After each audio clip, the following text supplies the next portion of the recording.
Sa Pilipinas nanggagaling ang halos lahat ng abaka sa buong mundo. Isang uri ito ng hibla na ginagamit sa paggawa ng lubid, papel at pera. Sa abaka, umaasa ang mahigit 200,000 pamilya sa bansa. Pero ang puno na nagbibigay kabuhayan sa tao, nagdudulot din pala ng habang buhay na kalbaryo.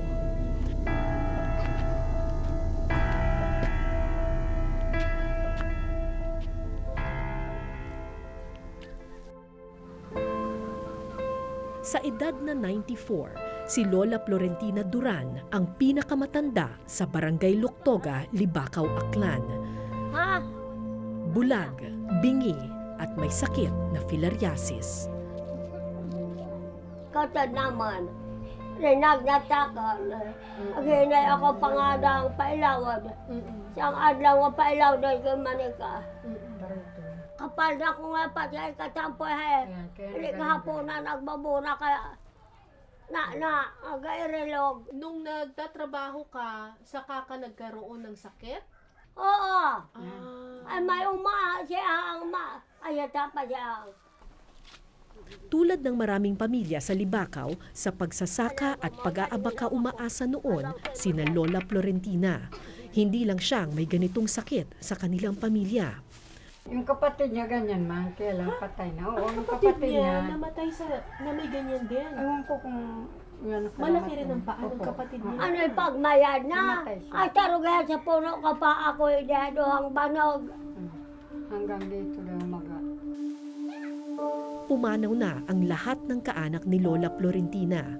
Siya na lang ang naiwang buhay, liban sa isang anak na bumibisita sa kanya kapag walang trabaho sa abakahan. Kaya araw-araw kahit bulag at hirap sa paglalakad, nagbabahay-bahay ang matanda para manghingi sa mga kapitbahay.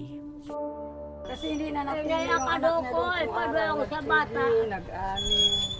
Mag-isa Ay, lang siya sa matakadali ang bahay. mauli. So wala pong nag-aalaga talaga sa Wala, kanya wala. araw-araw? Wala. Pag nandoon siya, kahit mamatay siya, magkasakit siya, walang mag-alaga sa kanya, wala namang mag-serbisyo sa kanya.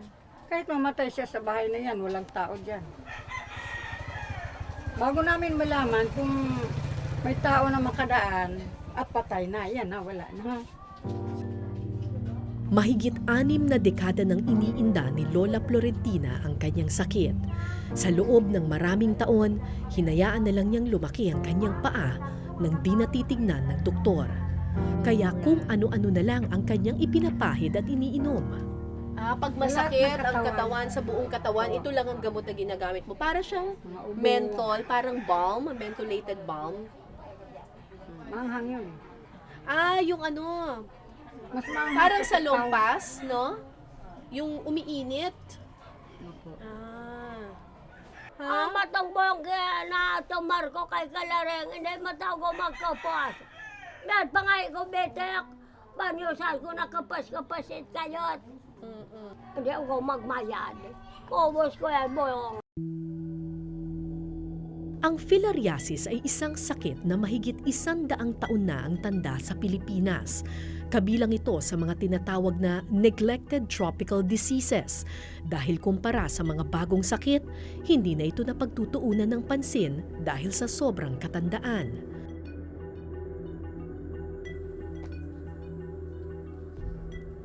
18 anyos lamang si Lola Florentina nang matuklasan ang filariasis sa Pilipinas. Pero kung akala ng iba, sakit lamang ito ng sinauna, hindi natatapos kay Lola Florentina ang kasaysayan ng sakit na ito.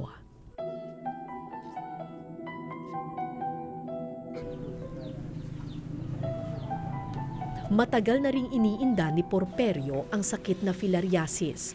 Pero kung si Lola Florentina binti ang lumaki, sa kaso ni Porperio, namaga ang kanyang bayag. Ano po ang edad ninyo nung nagsimula po yan? Mga anak po, ay, kalto, amat-amat lang. 10 years na daw, ma'am. Mga 10 years Kaya, na. gabaho yung gabaho. Saan nyo yan nakuha? Sa kigi, di ang baka. Bakit? Bakit? Dapat siguro katunog kung mauran. Mm-mm. Nasaka sa awas ta. Oo. Siyempre magkinigit at mauran, nasaka sa ano ta, awas. Parang napasma? Ah, Ganun ba yun? pas magiging na rin ano.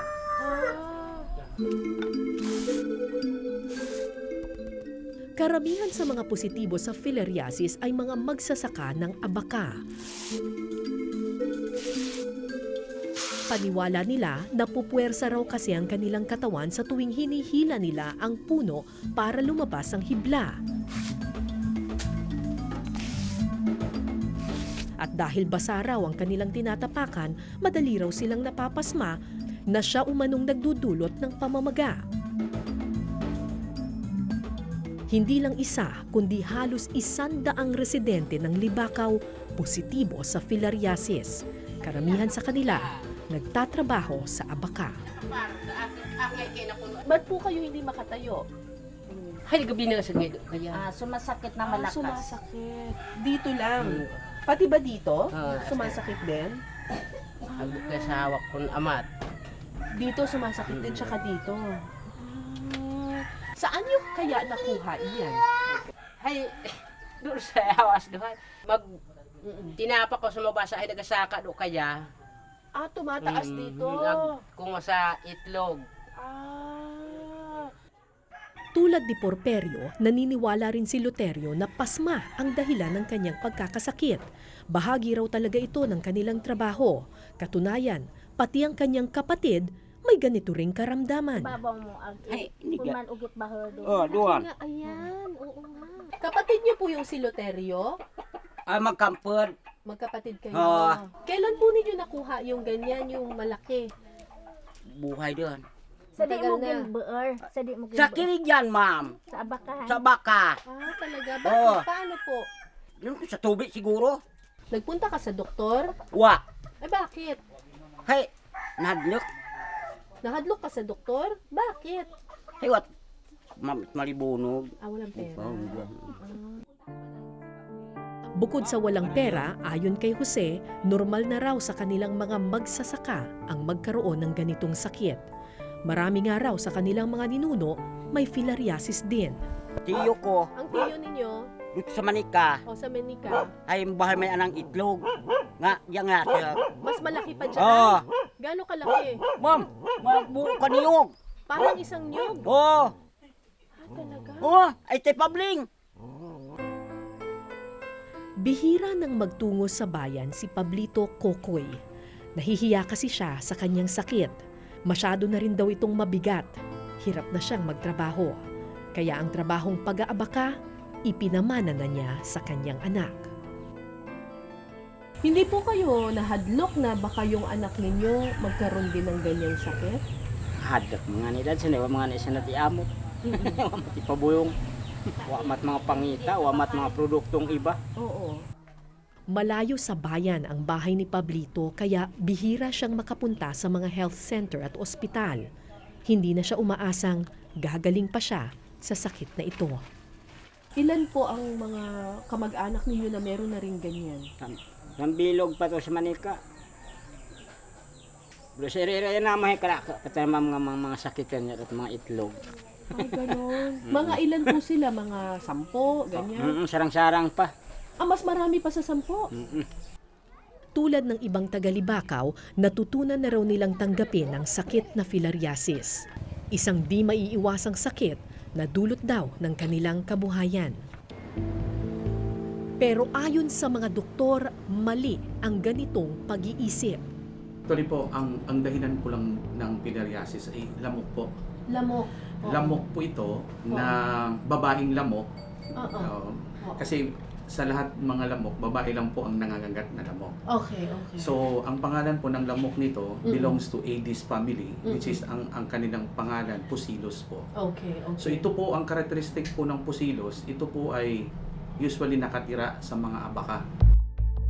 Ang lymphatic filariasis ay isang impeksyon na dulot ng isang maliit at gasinulid na bulate na kung tawagin filaria. Ang bulating ito ay naipapasa sa tao sa pamamagitan ng isang uri ng lamok. Ayon sa mga doktor, may 3 klase ng halaman daw dito sa Pilipinas na paboritong pamugaran ng mga lamok na nagdadala ng filaria. Ito yung gabi, saging at saka abaka. Nag-iipon kasi sila ng tubig. Ngayon mainit ang panahon, iisipin mo walang tubig itong mga punong ito. Pero pag tingnan mo yung pagitan ng kanilang mga branches, may makikita kang tubig sa loob na pwedeng pangitlugan ng mga lamok.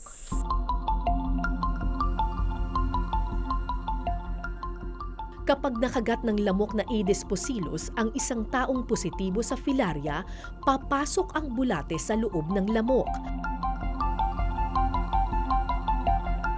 At kapag kumagat ito ng iba pang tao, maipapasa nito ang sakit.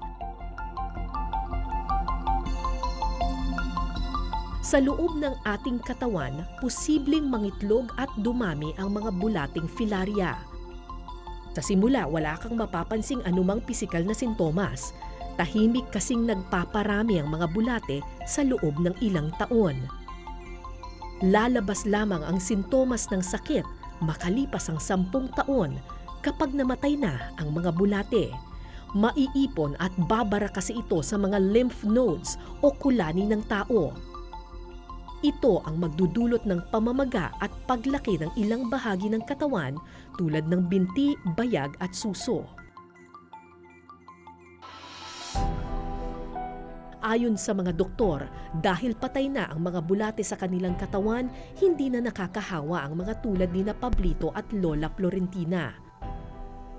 Ang problema, permanente na ang ganitong kondisyon.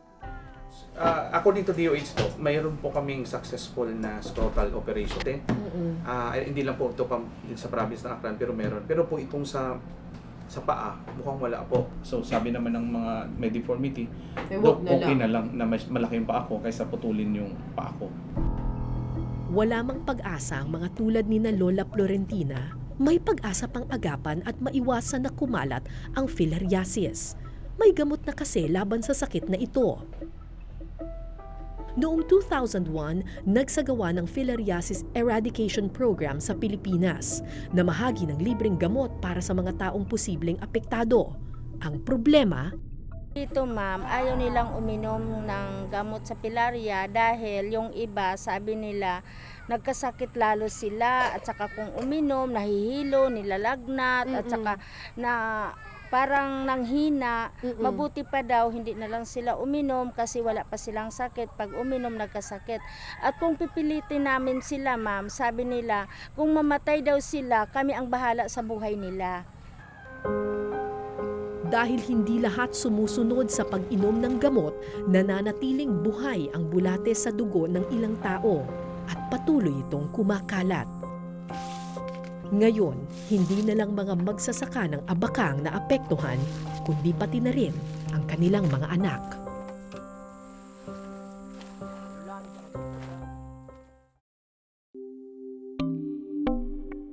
Sa mga bulubunduking lugar, karaniwang matatagpuan ang mga puno ng abaka.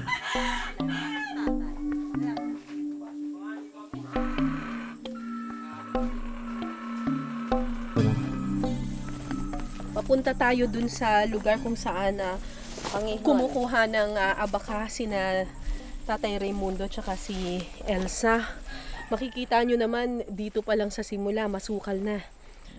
Maraming abaka.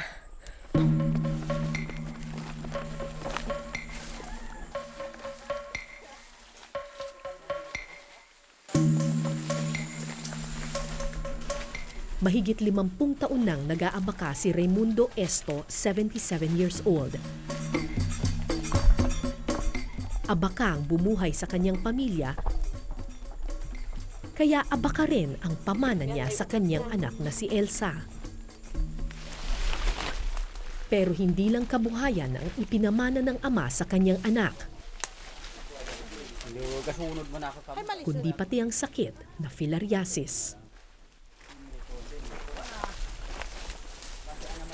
Ito yung abakahan ni na Tatay Raimundo at Ate Elsa.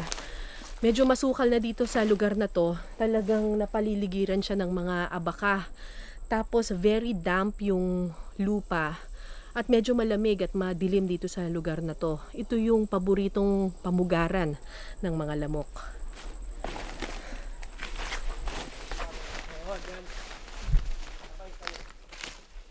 Dalawang dekada nang iniinda ni Tatay Raimundo ang pamamaga sa kanyang bayag dulot ng filariasis.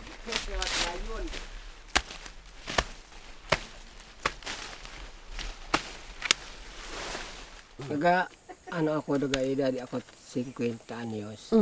Na daramdaman ko nga nagsakit ang katawan. Tapos, Tapos, saan po masakit? Ako, yung tapakan, akong ginhapin doon sa lupa. Oo. Yung tinapakan ko. Hindi siya nagbasa. So, nagsimula ang sakit dito sa paa. Oo. Tapos, Uma- umakyat. Umakyat sa aking katawan. Ah. Dito na naglaki.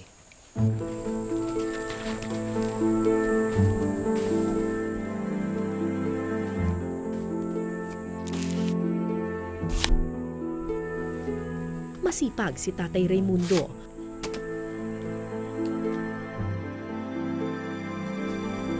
Kumikita siya ng 2,000 piso kada linggo mula sa abaka.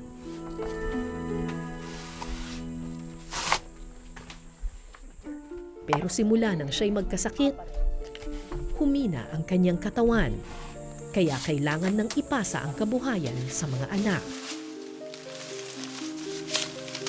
Bakit po kayo nagtatrabaho at mag-abaka dito? Usually, mga lalaki lang ang gumagawa niyan. Mahirap kung lalaki ay pang bili ng bigas ag tanan nga sa mga kailangan sa bahay. Hindi na kaya kung isa lang sa pagpigi ng abaka. Pero ang sabi po nila, ang sakit daw na iyan nakukuha daw sa pag-aabaka. Hindi ba kayo natatakot? Natatakot.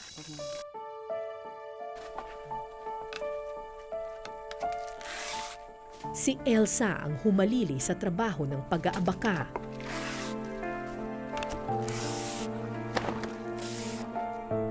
Ang problema, noong nakaraang taon, natuklasan ni Elsang positibo rin siya sa filaria. Batid ni Tatay Raimundo na pag-aabaka ang nagdulot ng sakit sa kanilang mag-ama. Pero wala silang balak tumigil sa trabahong ito. Mas mabuti na raw magkasakit kaysa mamatay sa gutom. Nahadlak ba kami kuhan kundi na makayat pagtrabaho. Igatiis ba kami doon pangita sa tao. Parang mabuhi kami. Buong araw nagtrabaho ang mag-ama para makaipon ng sapat na abaka na kanilang ibebenta. Masukal, madilim, at pirming basa ang lugar kung saan nag-aabaka sina Elsa. Hindi nakapagtatakang pamumugaran ito ng lamok ng filaria. Marami po bang lamok dito? Marami. Ha? Marami. Marami? Lalo na sa anong oras? Kapit maghapon, Pagdating ng hapon. mag alas 4, Oo. ang dami ng lamok. Marami Halos ng lamok? puno na dayang mo, tiil ka, hindi mo anuhon, lamok. Oo. Puro lamok talaga. Abo aga gapang pa di karasa ay mo uyahon kundi mo anuhan kung may sombrero ka. Oo. I mo para ha sa imong gapang sa imong mga likod. Oo. Daming lamok.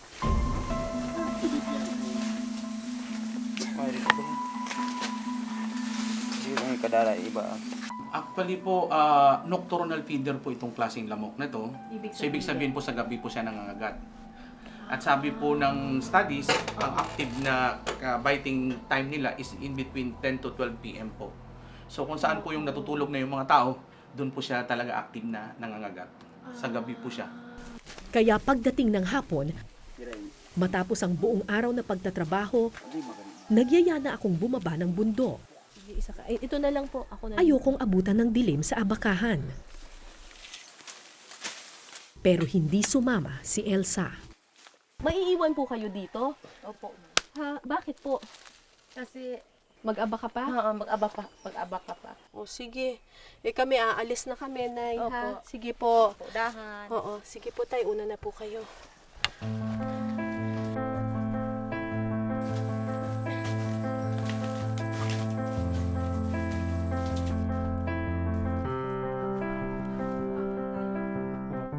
Sa mga pamilya na isang kahig, isang tuka, minsan kailangan magsugal ng kalusugan para kumita ng ilang daan.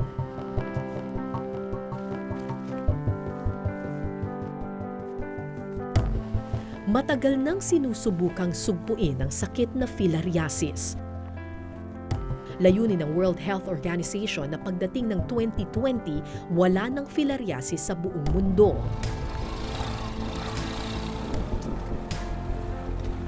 Pero paano ito kakayanin ng Pilipinas kung hanggang ngayon may mga komunidad pa rin na hindi naaabot ng edukasyon at serbisyo medikal?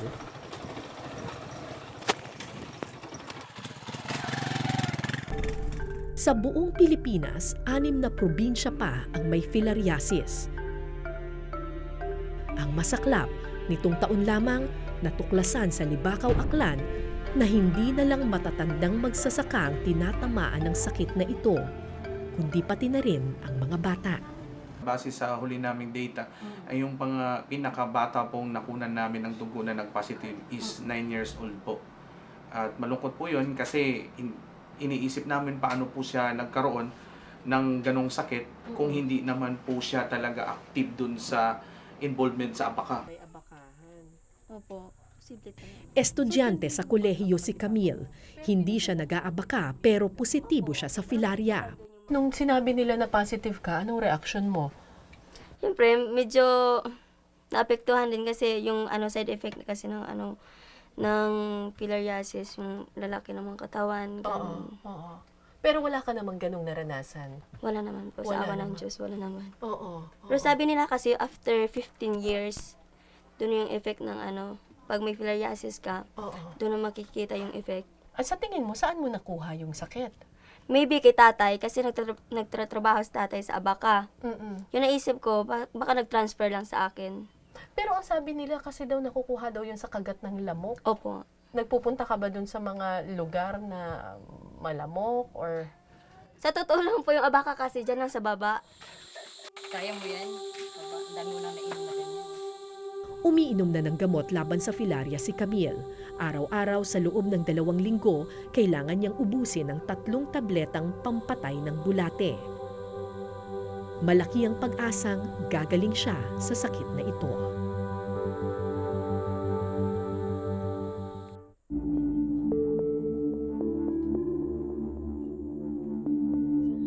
Bahagi na ng buhay ng mga taga-Aklan ng abaka.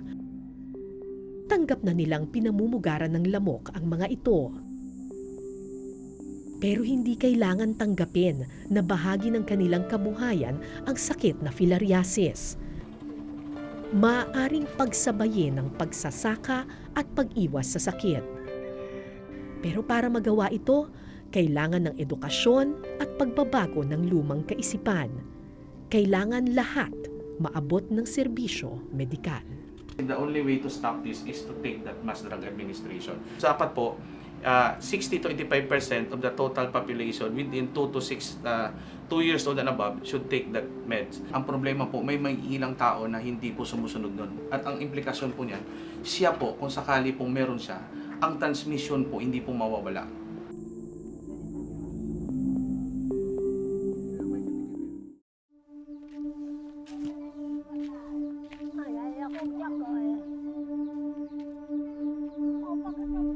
May minsang nakapagsabi, kung nais mong malaman ang budhi ng isang lipunan, tingnan mo kung paano niya tinatrato ang pinakamahihirap na mamamayan.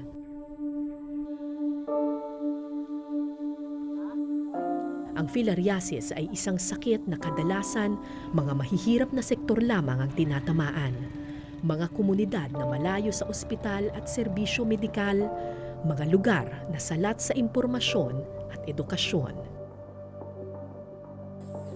Masusugpo ang anumang sakit kung pantay ang pagkalinga natin sa bawat mamamayan. Walang mayaman, walang mahirap, malayo man o mahirap puntahan, walang dapat maiiwan. Sila ang nagsasaka ng isa sa pinakamahalagang produkto ng bansa. Marapat lamang na pagtuunan natin ng pansin ang kalbaryong kanilang kinahaharap.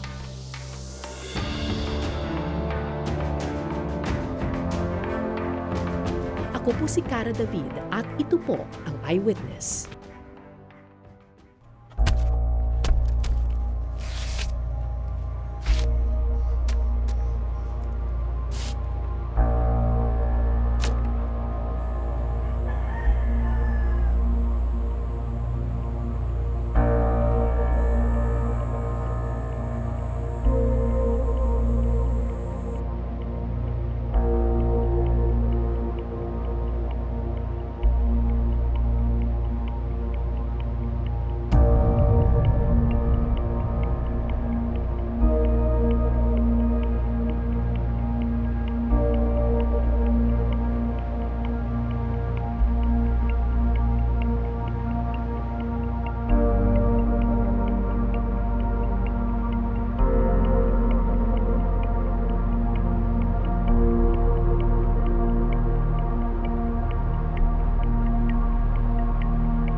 Maraming salamat sa pagtutok ninyo sa Eyewitness mga kapuso. Anong masasabi ninyo sa dokumentaryong ito? I-comment nyo na yan. Tapos mag-subscribe na rin kayo sa GMA Public Affairs YouTube channel.